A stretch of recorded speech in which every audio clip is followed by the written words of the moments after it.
Hey everybody, it's Jason Blaha here, and I'm just sitting here in my robe drinking my morning coffee looking sexy as hell as usual. And for those of you who say I don't look sexy as hell when I do these videos in my robe, nobody cares what you think. I didn't ask you shit.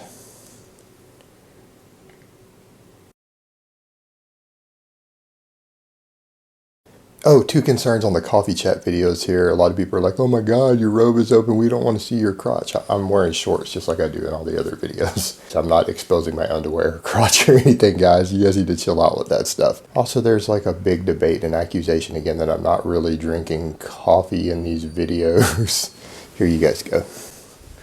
Can you see it? There's actually real coffee in the cup. I'm actually not faking it. I am in fact drinking real coffee. Why that comes up is beyond me. Today, let's talk a little bit further about coffee and when adding things to your coffee can become a health negative. I had several people ask me this recently again. It came up again in the video about why people are still out of shape if training isn't that hard. It came up in my coffee video that I did on coffee and health, which I'll link here also. And to me, it would seem counterintuitive, but when multiple people are asking something, it lets me know things aren't necessarily counterintuitive, that maybe people genuinely don't know, because for every person who asks a question, there's probably 100 people wondering the same thing. And a lot of us need to remember some of these questions might sound silly to us who've been at this a long time, but there are a lot of people really new to fitness, really new to nutrition, and they have genuine questions and concerns. So the question becomes, when you start adding a bunch of stuff to coffee, does it offset the health effects? And the answer is yes, of course it does. If you add too much table sugar to your coffee, or you're adding table sugar in general, it could negatively affect your health. One of the benefits of coffee is that we know it can improve insulin sensitivity and glucose disposal.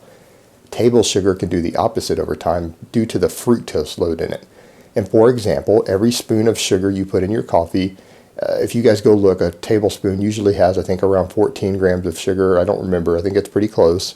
Half of that is fructose. 50% of table sugar is fructose. So 7 grams of fructose in every spoon you put in. There's a fair amount of data at this point showing that anyone who chronically consumes 50 grams of fructose a day, that it is highly correlated with metabolic syndrome, elevated triglycerides, fatty liver, things like that. So that can contribute to that total. So if you're taking 3 tablespoons of sugar in your coffee every day, that's 21 grams of fructose.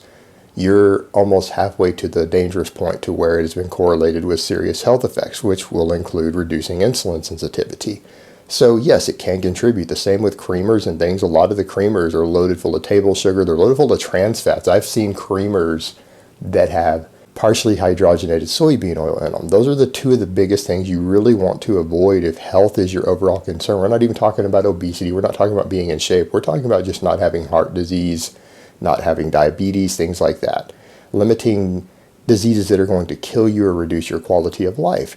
And hydrogenated oils and processed sugars are pretty much at the top of the list of things you want to either limit completely or cut out of your diet completely when possible. And it isn't even necessary to completely cut them out, but it is a very, very good idea to limit them. So a lot of these things that people are putting in their coffee are very much offsetting the health benefits and pushing them in the other direction. So your cup of coffee could, in theory, have the stuff added to it that's actually harming your health rather than benefiting it, because the coffee in there, the health benefits are not strong enough to offset the negatives.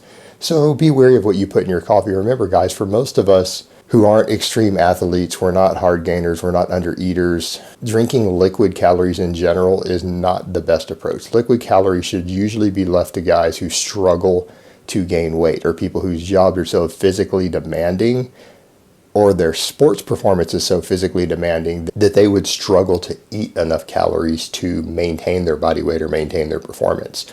For those people, liquid calories can be of massive benefit. For the rest of us, not so much. That's the first thing that we need to cut out in maintaining our diet and maintaining our diet adherence and caloric intake control. All right, guys, that's really all I have to say on that today. The online campaign for people to try to give me hundreds of dislikes coming out of a couple of forums is still raging strong. So if you guys enjoyed this or you appreciate my work in general, please click the like button down below. Every like is appreciated, so thank you if you guys do that for me. So I hope this has been informative, and I will talk to you guys next time.